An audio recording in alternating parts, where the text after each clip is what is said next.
Hari ini, kita menyambut Hari Raya Roti Tidak Beragi. Saya mau kita menyelidiki firman Tuhan hari ini. Judulnya, Penderitaan Kristus di atas salib. Mari kita meluangkan waktu untuk menyelidiki firman Tuhan. Hari ini adalah Hari Raya Roti Tidak Beragi. Untuk memperingati penderitaan Kristus. Mengapa Kristus sudah mengalami penderitaan? Suatu akibat didatangkan oleh alasan tertentu dalam segala hal. Jika begitu, apakah alasannya? Kristus telah disalibkan. Kita perlu mencari tahu melalui Alkitab. Menurut perkataan Nabi Yesaya, oleh karena kesalahan kita dan kejahatan kita, akibat itu ditimpakan kepadanya. Melalui penderitaan dari Hari Raya Roti Tidak Beragi ini, kita perlu mengingat pengorbanan Bapa Surgawi dan Ibu Surgawi sekali lagi. Dan harus menyadari kasih Bapa dan Ibu, supaya kita juga bisa membagi kasih Tuhan dengan dunia dalam tugas mencari saudara-saudari kita dari Samaria dan sampai ke ujung bumi. Mari kita baca Lukas pasal 22 ayat 19 sampai 20. Lalu ia mengambil roti, mengucap syukur, memecah-mecahkannya dan memberikannya kepada mereka. Katanya, "Inilah tubuhku yang diserahkan bagi kamu. Perbuatlah ini menjadi peringatan akan aku." Demikian juga dibuatnya dengan cawan sesudah makan. Ia berkata, "Cawan ini adalah perjanjian baru oleh darahku yang ditumpahkan bagi kamu." 2000 tahun yang lalu juga, Tuhan telah mengadakan Hari Raya Paskah dan memberitakan tentang apa yang akan terjadi pada Hari Raya Roti Tidak Beragi hari berikutnya melalui Alkitab. Yesus telah ditolak dan disangkal oleh Petrus sampai 3 kali dan ditolak oleh murid-muridnya yang lain. Itu tertulis di dalam Alkitab. Kita bisa melihat adegan bahwa Yesus memikirkan penderitaan yang akan dia alami di atas salib dan dengan sungguh-sungguh berdoa kepada Tuhan di Bukit Getsemani, "Ya Bapakku, bukanlah kehendakku, melainkan kehendak-Mu-lah yang terjadi." Di ayat 47, kita bisa melihat Yudas Iskariot mencium Yesus untuk mengkhianati dia. Dan juga kita bisa melihat Yesus sangat sedih hati karena Petrus menyangkal Yesus 3 kali. Mari kita beralih ke ayat 66. Lukas pasal 22 ayat 66 kita baca. "Dan setelah hari siang berkumpullah sidang para tua-tua bangsa Yahudi dan imam-imam kepala dan ahli-ahli Taurat. Lalu mereka menghadapkan dia ke mahkamah agama mereka, katanya, 'Jikalau engkau adalah Mesias, katakanlah kepada kami.' Jawab Yesus, 'Sekalipun aku mengatakannya kepada kamu, namun kamu tidak akan percaya. Dan sekalipun aku bertanya sesuatu kepada kamu, namun kamu tidak akan menjawab. Mulai sekarang anak manusia sudah duduk di sebelah kanan Allah yang Maha Kuasa.' Kata mereka semua, 'Kalau begitu engkau ini anak Allah.' Jawab Yesus, 'Kamu sendiri mengatakan bahwa akulah anak Allah.' Lalu kata mereka, 'Untuk apa kita perlu kesaksian lagi? Kita ini telah mendengar dari mulutnya sendiri.'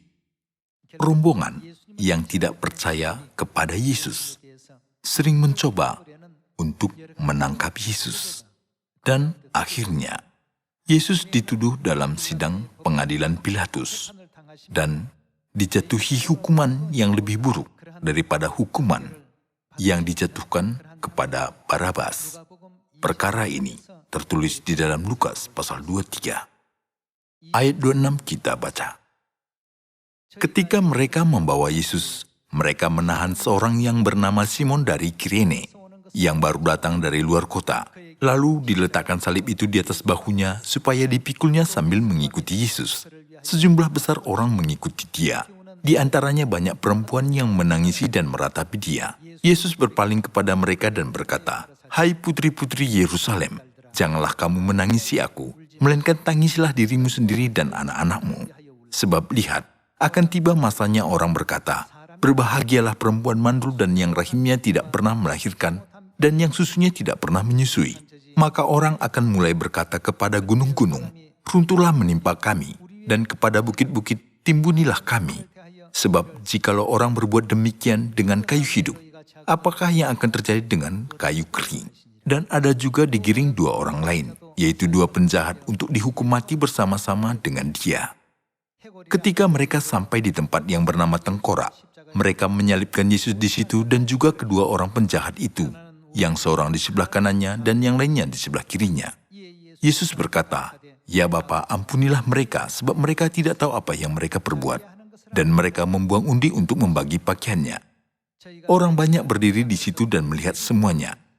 Pemimpin-pemimpin mengejek dia, katanya, "Orang lain ia selamatkan, biarlah sekarang ia menyelamatkan dirinya sendiri. Jika ia adalah Mesias, orang yang dipilih Allah." Juga prajurit-prajurit mengolok-olokkan dia. Mereka mengunjukkan anggur asam kepadanya dan berkata, "Jika engkau adalah raja orang Yahudi, selamatkanlah dirimu." Ada juga tulisan di atas kepalanya, "Inilah raja orang Yahudi." Seorang dari penjahat yang digantung itu menghujat dia, katanya, "Bukankah engkau adalah Kristus? Selamatkanlah dirimu dan kami." Tetapi yang seorang menegur dia, katanya, "Tidakkah engkau takut juga tidak kepada Allah, sedang engkau menerima hukuman yang sama? Kita memang selayaknya dihukum, sebab kita menerima balasan yang setimpal dengan perbuatan kita. Tetapi orang ini tidak berbuat sesuatu yang salah." Lalu ia berkata, "Yesus, ingatlah akan aku apabila engkau datang sebagai raja." Kata Yesus kepadanya, "Aku berkata kepadamu, sesungguhnya hari ini juga engkau akan ada bersama-sama dengan aku di dalam Firdaus." Ketika itu, hari sudah kira-kira jam 12. Lalu kegelapan meliputi seluruh daerah itu sampai jam 3, sebab matahari tidak bersinar, dan tabir bait suci terbelah dua. Lalu Yesus berseru dengan suara nyaring, "Ya Bapa, ke dalam tanganmu kuserahkan nyawaku." Dan sesudah berkata demikian, ia menyerahkan nyawanya. 2000 tahun yang lalu, sama seperti di saat sekarang, pukul 9 pagi hari raya roti tidak beragi. Yesus telah disalibkan. Sekarang kita berkebaktian pada pukul 9 pagi ini. Yesus telah mengalami penderitaan dan kesakitan sampai dia wafat pada pukul 3 sore. Dia sudah dicambuk, lambungnya ditikam dengan tombak, dianiaya dan dicemooh oleh ciptaannya dalam segala hal. Dia bisa tahan semua penderitaan itu karena dia yakin bahwa melalui kesakitan dan kesengsaraannya, anak-anak surgawi bisa diselamatkan. Oleh karena itu, Bapa kita sudah menanggung salib yang berat itu dengan diam. Semua perkara ada alasan dan akibat. Menurut Alkitab, akibat yang menyedihkan ini datang oleh karena dosa kita dan kesalahan kita. Sambil membaca Yesaya pasal 53, mari kita mengerti maksud hari raya roti tidak beragi ini dan memahami arti penderitaan Kristus, supaya pengorbanan Bapa dan kasih Ibu tidak menjadi sia-sia. Kita, anak-anak Tuhan, harus berusaha untuk tidak menghilangkan harapan akan kerajaan surga dalam iman kita. Yesaya pasal 53 ayat 1 kita baca. Siapakah yang percaya kepada berita yang kami dengar, dan kepada siapakah tangan kekuasaan Tuhan dinyatakan? Sebagai taruk ia tumbuh di hadapan Tuhan, dan sebagai tunas dari tanah kering. Ia tidak tampan dan semaraknya pun tidak ada, sehingga kita memandang dia, dan rupa pun tidak, sehingga kita menginginkannya. Ia dihina dan dihindari orang, seorang yang penuh kesengsaraan dan yang biasa menderita kesakitan. Ia sangat dihina, sehingga orang menutup mukanya terhadap dia, dan bagi kita pun, dia tidak masuk hitungan. Tetapi sesungguhnya, penyakit kitalah yang ditanggungnya, dan kesengsaraan kita yang dipikulnya. Padahal kita mengira dia kena tulah, dipukul, dan ditindas Allah. Tetapi dia tertikam oleh karena pemberontakan kita. Dia diremukkan oleh karena kejahatan kita. Ganjaran yang mendatangkan keselamatan bagi kita ditimpakan kepadanya, dan oleh bilur-bilurnya kita menjadi sembuh. Kita sekalian sesat seperti domba, masing-masing kita mengambil jalannya sendiri. Tetapi Tuhan telah menimpakan kepadanya kejahatan kita sekalian. Dia dianiaya, tetapi dia membiarkan diri ditindas, dan tidak membuka mulutnya seperti anak domba yang dibawa ke pembantaian, seperti induk domba yang keluh di depan orang-orang yang menggunting bulunya. Ia tidak membuka mulutnya. Sesudah penahanan dan penghukuman ia terambil, dan tentang nasibnya siapakah yang memikirkannya? Sungguh, ia terputus dari negeri orang-orang hidup, dan karena pemberontakan umatku, ia kena tulah. Orang menempatkan kuburnya di antara orang-orang fasik, dan dalam matinya ia ada di antara penjahat-penjahat. Sekalipun ia tidak berbuat kekerasan dan tipu tidak ada di dalam mulutnya. Tetapi Tuhan berkehendak meremukkan dia dengan kesakitan. Apabila ia menyerahkan dirinya sebagai korban penebus salah, ia akan melihat keturunannya, umurnya akan lanjut, dan kehendak Tuhan akan terlaksana olehnya. Sesudah kesusahan jiwanya, ia akan melihat terang dan menjadi puas.